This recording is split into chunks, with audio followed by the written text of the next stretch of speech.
अल्हम्दुलिल्लाहि रब्बिल आलमीन वल आक़िबतु लिल मुत्तक़ीन वस्सलातु वस्सलामु अला रसूलिही मुहम्मद व आलिही व अस्हाबिही अजमईन अम्मा बअद फ़अऊज़ु बिल्लाहि मिनश शैतानिर रजीम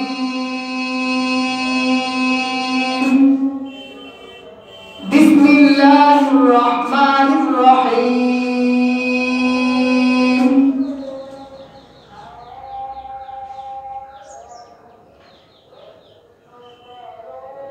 इन्नल्लाहा व मलाइकतहु युसल्लूना अलन नबी या अय्युहल्लज़ीना आमनू सल्लू अलैहि व सल्लिमू तस्लीमा अल्लाहुम्मा सल्लि अला मुहम्मद व अला आलि मुहम्मद कमा सल्लैता अला इब्राहीम व अला आलि इब्राहीम इन्नका हमीदुम मजीद कलमा गिरफ्तम बराबे खुदा दुरूद सलाम बर नबी मुस्तफा बलगल उला बिकमालिही कशफा दुजा बिजमालिही हसनत जमी व खिसालिही सल्लु अलैहि व आलिही मैं दूर हो मजबूर हो ऐ सैयद आलम मैं दूर हो मजबूर हो ऐ सैयद आलम दीदार दिखा दे मेरी आवाज सुना दो बलगल उला बिकमालिही कशफत दुजा बिजमालिही हसनत जमी व खिसालिही सल्लु अलैहि व आलिही সম্মানিত এলাকাবাসী আসসালামু আলাইকুম ওয়া রাহমাতুল্লাহ। গত বছরের ন্যায় এবছরও আপনাদের সেই খুবই দরকারি 10টি সুন্নাত রয়েছে, যেভাবে আপনারা ঈদের নামাজে সর্বপ্রথম থেকে শেষ পর্যন্ত আপনাদের জন্য খুবই উপকারী। এটা আমাদের অনেকের জানা রয়েছে অথবা কারো জানা নেই, তবে একটু লক্ষ্য করে শুনবেন যে সুন্নাতগুলো আমরা বাসায় বসে প্রথমে ঈদের নামাজের জন্য যে সুন্নাতগুলো আমরা করব, নামাজের জন্য প্রস্তুতি নিব, সর্বপ্রথম আমাদেরকে যা যা করতে হবে সেই সুন্নাতগুলো আপনারা ইনশাআল্লাহ শুরু করবেন। আল্লাহ তাআলা আমাকে সেই সুন্নাতগুলো সম্পর্কে আলোচনা করার মতো তৌফিক দান করুন, আমিন। ইসলাম একটি মানবতার ধর্ম, আর এই ধর্মটা আল্লাহ সুবহানাহু ওয়া তাআলার কাছে অতি গ্রহণযোগ্য এবং প্রিয় এবং আল্লাহ তাআলার মনোনীত ধর্ম। এই ধর্মের প্রত্যেকটা জিনিস, প্রত্যেকটা আচার আচরণ, প্রত্যেকটা হরকত, প্রত্যেকটা কথা, প্রত্যেকটা বিষয় সুন্দরভাবে রাসূল সাল্লাল্লাহু আলাইহি ওয়াসাল্লামের সর্বোত্তম আদর্শ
দিকে আপনারা বাসা থেকে মসজিদের দিকে আসবেন, আসার সময় মসজিদ রাস্তার ডাইন পাশ থেকে আসবেন।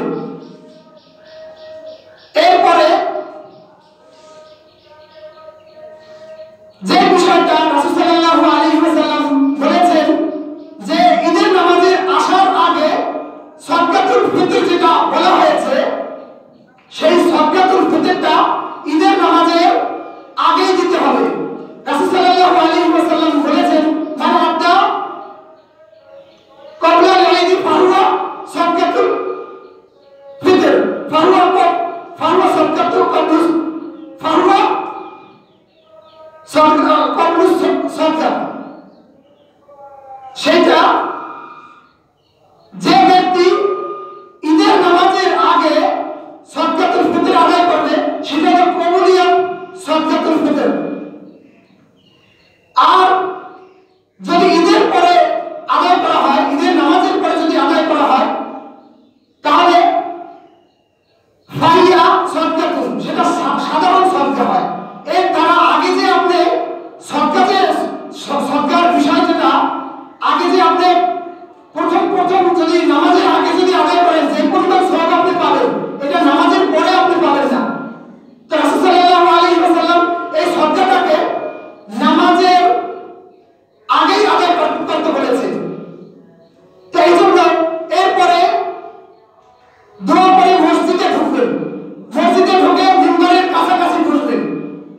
এরপরে হুজুর যে আলোচনা করে সেটাকে ভালো করে মন দিয়ে শুনবেন এবং আল্লাহ তাআলাকে বলবেন। রাসূল সাল্লাল্লাহু আলাইহি ওয়াসাল্লাম এই দোয়াটা রমজান মাসে বেশি পড়তেন, ঈদের সময় পড়তে পারবেন। ইয়া ওয়াসিআল ফাদলি ইগফিরলি, ইয়া ওয়াসিআল ফাদলি ইগফিরলি। এরপরে আরো একটা দোয়া রয়েছে, আল্লাহুম্মা ইন্নাকা আফুউন তুহিব্বুল আফওয়া ফাফু আননি, যে হে আল্লাহ আপনি ক্ষমাকারী, আপনি ক্ষমা করতে পছন্দ করেন, আপনি আমাকে ক্ষমা করেন। তো ভাইরা, আমরা একটা কথা সবসময় মনে রাখবো যে আমরা এই সুন্নাতগুলোকে ভালোভাবে সতর্কতার সাথে আদায় করব। এরপরে আমাদের সর্ব যে বিষয়টি হুজুরের সাথে হুজুর যতক্ষণ পর্যন্ত আপনার খুতবা পাঠ করবেন, হুজুর যতক্ষণ পর্যন্ত খুতবা পাঠ করবেন, হুজুরের খুতবা, ইমাম সাহেবের খুতবা মনোযোগ সহকারে সবাই শুনবেন। কারণ ঈদের নামাজে এবং জুমার নামাজে খুতবা শোনা ওয়াজিব। যারা খুতবা শুনবে না তাদের নামাজে পরিপূর্ণ নামাজ হলো না। এই মাসালাগুলো আমরা জানা খুবই জরুরি। অনেক ভাইরা আছেন মসজিদে আসার সময় বিভিন্ন কিনারে বসে দুনিয়াবি আলাপ করেন। হুজুর আলোচনা করতেছে, এই সময় আপনারা দুনিয়াবি আলোচনা করেন। এরপরে এত উচ্চ স্বরে আমরা আলোচনা করি, এটা একেবারেই নাজায়েজ এবং হারাম। কারণ রাসূল সাল্লাল্লাহু আলাইহি ওয়াসাল্লামের একটি হাদিস রয়েছে, রাসূল সাল্লাল্লাহু আলাইহি ওয়াসাল্লাম ইরশাদ করেছেন, যখন ভরা মসজিদের মধ্যে যখন কথা বলা হয়, তখন ফেরেশতারা বলে যে হে আল্লাহর বান্দা, ইয়া আব্দুল্লাহ উসকুত, হে আল্লাহর বান্দা তুমি চুপ করো। এরপরে বলে হে আল্লাহর বান্দা, দ্বিতীয়বারে বলে আবারও হে আল্লাহর বান্দা তুমি চুপ করো। এরপর তৃতীয়বারে বলতে থাকে যে হে আব্দুল্লাহ, হে তুমি এই মুহূর্তে বের হয়ে যাও, হে আব্দুল্লাহ তুমি এই মুহূর্তে মসজিদ থেকে বের হয়ে যাও। তো চিন্তা করে দেখেন যে মসজিদের মধ্যে কথা বলা, দুনিয়াবি আলোচনা করা, এটা কত বড় গুনাহের কাজ। এরপরে আপনি আসছেন নামাজের সওয়াবের জন্য, আপনি আসছেন আপনার নাজাতের জন্য, কিন্তু আপনি মসজিদে দুনিয়াবি কথা বলে আপনি আল্লাহ তাআলা এবং ফেরেশতা এবং আল্লাহ এবং তার ফেরেশতার ক্রোধ নিয়ে আপনি মসজিদ থেকে বের হয়ে যাচ্ছেন। আপনার এই নামাজ পরিপূর্ণ হলো না। আপনাকে সর্বপ্রথম যেটা করতে হবে, মসজিদে ঢুকবেন, বিসমিল্লাহ আল্লাহুম্মা ইফতাহলি আবওয়াব রাহমাতিক,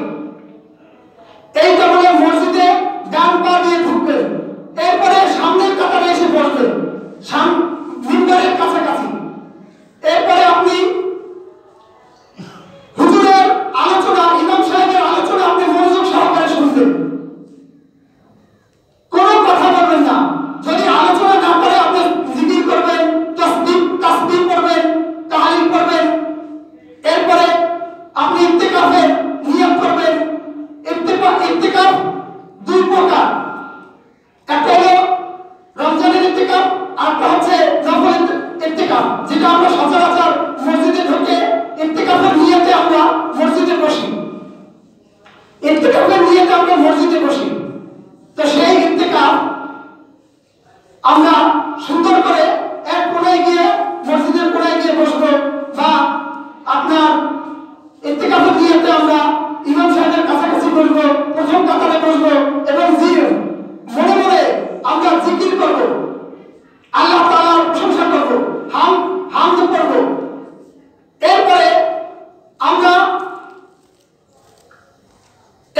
ইমাম সাহেব খুতবা পাঠ করার আগ পর্যন্ত আমরা ধৈর্যের সাথে বসবো। আমাদেরকে এটা করা লাগবেই, এটা ওয়াজিব, এটা বাধ্যতামূলক বান্দার জন্য, এটা বান্দার জন্য বাধ্যতামূলক। ইমাম সাহেবের খুতবা সে মনোযোগ সহকারে শুনবে, এরপরে মোনাজাত পর্যন্ত সে চলে যাবে। এরপরে আপনি আল্লাহ তাআলার কাছে মোনাজাতের মধ্যে আপনার নিজের গুনার জন্য, আপনার পরিবারের গুনার জন্য এবং সারা উম্মাহের গুনাহের ক্ষমার জন্য আপনি আল্লাহ তাআলার কাছে রোনাজারি করলেন, কান্নাকাটি করলেন, আল্লাহর কাছে ক্ষমা চাইলেন। এইটা হচ্ছে সর্বোত্তম আমল, এটা হচ্ছে সুন্নাত অনুযায়ী আমল। আজকে আমরা অনেক সময় মসজিদে ঢুকে বিভিন্ন আলোচনা করি, কিন্তু এটা হারাম। রাসূল সাল্লাল্লাহু আলাইহি ওয়াসাল্লাম এটাকে হারাম বলে ঘোষণা করেছেন। কারণ মসজিদের মধ্যে যখন কথা বলা হয়, তখন আল্লাহ তাআলা রহমতের দৃষ্টি, এরপরে আল্লাহ তাআলার রহমত থেকে বঞ্চিত হয়। তো সম্মানিত দিনদার মুসলিম ভাইরা, আপনারা এই সুন্নাতগুলো সম্পর্কে এই সুন্নাতগুলো সম্পর্কে আমল করবেন, বেশি বেশি আমল করবেন। আসলে আমরা অনেক সময় পারি না, আমাদের শয়তানের ধোঁকা। কিন্তু আপনি আপনার কাজের সম্পর্কে, আপনার পেটের সম্পর্কে আপনি সতর্ক থাকেন সবসময়, কিন্তু ইসলাম সম্পর্কে আমাদের কোনো সতর্কতা নাই। আমরা আমাদের মন চাই জিন্দেগি পালন করতেছি। আসলে এখানে আমাদের অনেক কিছু শেখার আছে, এখানে জানার দরকার আছে। আপনি যেমনিভাবে দুনিয়া অর্জনের জন্য, দুনিয়াতে থাকার জন্য, দুনিয়াতে বসবাস করার জন্য আপনার সুন্দর বাসস্থানের দরকার আছে, সেই সম্পর্কে আপনি সচেতন। সুন্দর এই জন্য বাসস্থানের জন্য, জীবিকা নির্বাহ করার জন্য, আপনাকে ভালো চাকরি পাওয়ার জন্য অনেক ট্রাই করতেছেন, অনেক চেষ্টা করতেছেন, সফলতার জন্য অনেক কষ্ট করতেছেন, ভালো ইনকামের জন্য কষ্ট করতেছেন। তো এই ইনকাম সম্পর্কে, এই চাকরি সম্পর্কে আপনি খুবই সচেতন।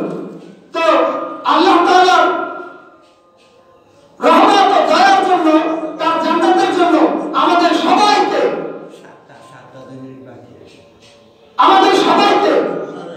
সচেতন হওয়াটা অতীব জরুরি। কারণ যাতে করে আমরা দুনিয়াতে আমরা সাময়িক সময়ের জন্য আমরা অনেক চেষ্টা করি, সতর্ক হই দুনিয়ার কাজের জন্য। আল্লাহ তাআলা দুনিয়ার 10টা সময় একটা জান্নাত দিবে, আপনি সেই সম্পর্কে আপনি কোনো সচেতনতা আপনার মধ্যে নাই। অনেক ভাইরা আছেন, রাসূল সাল্লাল্লাহু আলাইহি ওয়াসাল্লাম হাদিসের মধ্যে বলেন, যে ব্যক্তি রমজান মাস পেয়ে গুনাহ মাফ না করাইতে পারছে, ওই ব্যক্তি ধ্বংস হয়ে যায়। এখানে তিনটি কথা বলা হয়েছে। তো প্রধানত আজকের যে বিষয়টা বলা অতীব জরুরি, সেটা হচ্ছে যে ব্যক্তি রমজান মাস পেয়ে গুনাহ মাফ না করাইতে পারছে, ওই ব্যক্তি ধ্বংস হয়ে যায়। তো ভাইরা, আমরা যদি আমাদের নিজের অন্তরকে জিজ্ঞেস করি, নাফসকে জিজ্ঞেস করি যে আমরা কি পরিপূর্ণ রমজান মাসের পরিপূর্ণ হক আদায় করতে পেরেছি, আমরা কি পরিপূর্ণ সুন্দরভাবে রোজা রাখতে পেরেছি, নামাজগুলো ভালোভাবে আদায় করতে পেরেছি, আমরা কি সুন্নাতগুলো ভালোভাবে, ফরজ ওয়াজিব যে বিধানগুলো আমরা কি ভালোভাবে আদায় করতে পেরেছি, আমরা বলতে পারবো না। তো এই জন্য আমরা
সাবলীল ভাষায় ইসলাম সম্পর্কে যেমনি ভাবে বর্ণনা দিয়েছেন, হাদিসের মধ্যে ইরশাদ করেছেন এবং কোরআনের আয়াতগুলোকে সুন্দরভাবে উম্মতদেরকে বুঝিয়ে দিয়েছেন সতর্কতার সাথে, সেটা আমি আর আপনি সবাই জানি। তো এই জন্য সবচেয়ে আমাদের যেটা জরুরি, আমাদের সফলতা। আজকে ক্ষমার দিন, আজকে ক্ষমার শেষ দিন। রাসূল সাল্লাল্লাহু আল্লাহ সুবহানাহু ওয়া তাআলা পবিত্র কালামুল্লাহ শরীফের মধ্যে বলেন, ইন কুনতুম তুহিব্বুনাল্লাহ ফাত্তাবিউনি ইউহিব্বুকুমুল্লাহ ওয়া ইয়াগফির লাকুম যুনুবাকুম ওয়া মান ইউতি'ইল্লাহ ওয়া রাসূলাহু ফাকাদ ফাযা ফাওজান আযীমা। যে আল্লাহ রাব্বুল আলামিন এই আয়াতের মধ্যে ইরশাদ করেছেন, যদি হে নবী আপনি বলুন যারা আমাকে ভালোবাসে,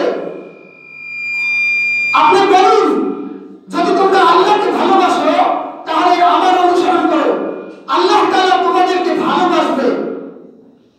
এরপরে আল্লাহ আমার অনুসরণ করতে হবে। যদি আল্লাহকে ভালোবাসো তাহলে আমার অনুসরণ করো, তাহলে আল্লাহ তাআলা তোমাদেরকে ভালোবাসবেন, তাহলে আল্লাহ তাআলা তোমাদেরকে ভালোবাসবেন। এরপরে আমার যদি অনুসরণ করতে পারো, এরপর তোমাদের গুনাহকে ক্ষমা করে দেওয়া হবে। আর যদি তোমাদেরকে গুনাহ করে ক্ষমা করে দেওয়া হয়, এরপরে যদি আল্লাহ এবং আল্লাহ রাসূলের আনুগত্য করতে পারো, তাহলে তোমাদের জন্য মহা সফলতা। যে সফলতার কোনো শেষ নাই, যে সফলতা আসমান এবং জমিনকে যদি মাফ করা হয় আর সেই সফলতা মাধ্যমে, তাহলে এক হবে না। ওমান ইউতি'ইল্লাহ ওয়া রাসূলাহু ফাকাদ ফাযা ফাওজান আযীমা। যে যদি তোমরা আমার অনুসরণ করতে পারো, তাহলে যদি আল্লাহ এবং তার রাসূলের আনুগত্য করতে পারো, ফাকাদ ফাযা ফাওজান আযীমা।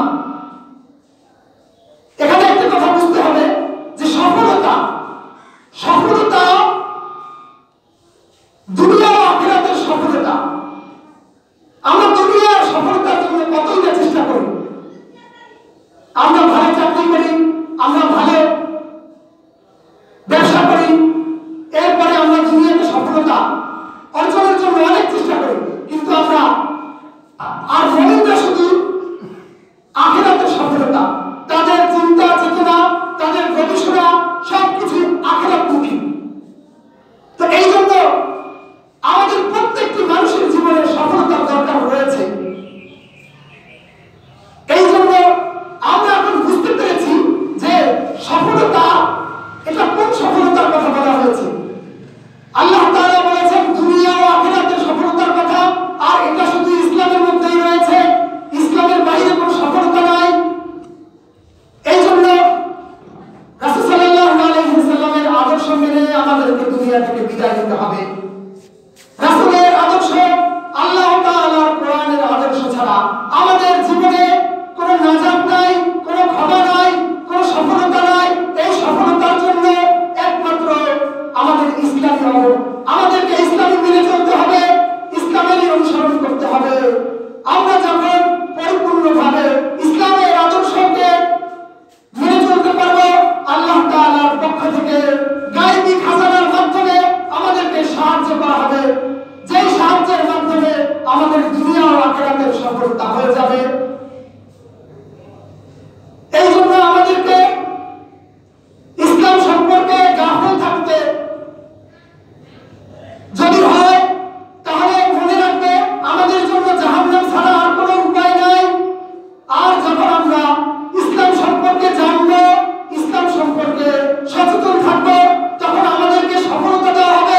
সচেতনতার সফলতা, গবেষণার সফলতা, যে সফলতা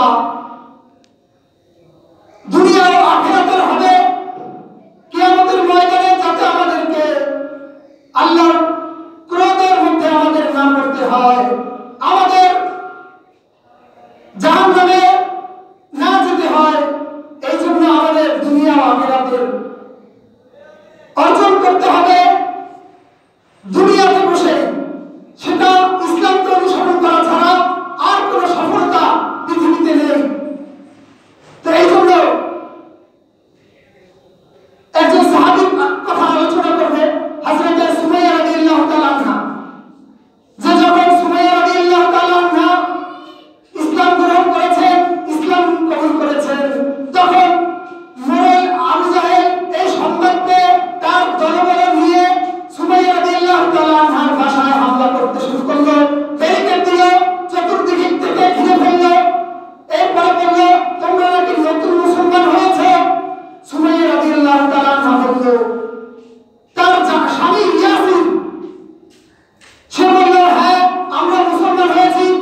ফেরেশতা, আল্লাহ তাআলা তোমাকে আমাকে রিজিক দিচ্ছে। তো এই কথা শুনে আবু জাহেলের মাথায় আসমান ভেঙে পড়ল, জিদে কপাল ঘুচিয়ে গেল এবং চোখে মুখে শুধু অত্যাচার নিপীড়নের চিন্তা দেখা গেল এবং তার দলবল নিয়ে ওই সেই ইয়াসির পরিবার সুমাইয়া রাদিয়াল্লাহু তাআলা আনহার পরিবারের উপরে কাফের বাহিনীরা নির্মম নিপীড়ন অত্যাচার করতে শুরু করে দিল। এরপরে তাদেরকে একটা মাঠের ভিতরে নিয়ে গেল এবং সেখানে তাদের হাত পা বাঁধা হলো। বাঁধার পরে চাবুক দিয়ে পিটানো হলো। পিটানোর পরে যখন মাইক খেতে খেতে এবং নির্মম নিপীড়ন অত্যাচার জুলুম নির্যাতন সইতে সইতে এক পর্যায়ে ক্লান্ত হয়ে গেল। এরপরে সুমাইয়া রাদিয়াল্লাহু তাআলা আনহা বললেন, আমাকে একটু পানি দাও, আমাকে একটু পানি দাও, আমার কলিজাটা ফেটে যাচ্ছে, আমি আর পানির পিপাসা সহ্য করতে পারি না, আমাকে একটু পানি দাও। তখন আবু জাহেল বলল, তুমি যদি মুহাম্মাদের ধর্ম ভুলে যাও, ওই ধর্ম থেকে ফিরে আসো, আল্লাহ তোমাদের খোদার ধর্ম থেকে যদি ফিরে আসো, তাহলে আমি তোমাকে পানি দেব এবং শাস্তি থেকে মুক্ত করে দিব। তারপরে আবু জাহেলের এই প্রস্তাবকে থুথু মেরে প্রত্যাখ্যান করে দিলেন এবং এটাও জানিয়ে দিলেন, আমি যদি পানি না খেয়ে মারা যাই আর তোমরা যদি তোমাদের এই কাফের বাহিনী দ্বারা যদি আমাকে মৃত্যুবরণ করো জুলুম নির্যাতন করতে করতে, তারপরে আমি এক সেকেন্ডের জন্য মহান রব্বুল আলামিনকে ভুলতে পারবো না, কালিমা থেকে ফিরে আসবো না, মুহাম্মাদের ধর্ম থেকে আমরা পিছপা হটবো না। যদি মারা যায় আমরা ইমানি তামান্না নিয়ে পৃথিবী থেকে চলে যাব। আমরা যদি ইন্তেকাল করি শহীদ মর্যাদা আমাদের আল্লাহ, শহীদ মর্যাদা দ্বারা আমাদেরকে সম্মান দেওয়া হবে দুনিয়া ও আখিরাতে। তারপরে এই কথা শুনে হযরতে সুমাইয়া রাদিয়াল্লাহু তাআলা আনহার উপরে কাফের বাহিনীরা নির্মম নিপীড়ন নির্যাতনের স্টিম রোলার তার উপরে তার ফ্যামিলির উপরে বয়ে থাকলো। এক পর্যায়ে হযরতে সুমাইয়া রাদিয়াল্লাহু তাআলা আনহা দুনিয়া থেকে চলে গেলেন।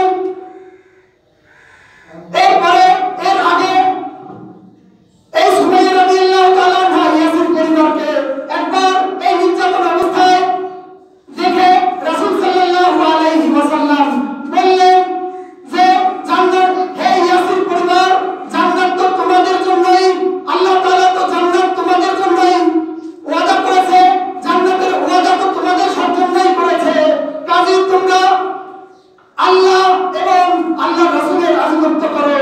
ফাকাদ ফাযা ফাওজান আযীমা।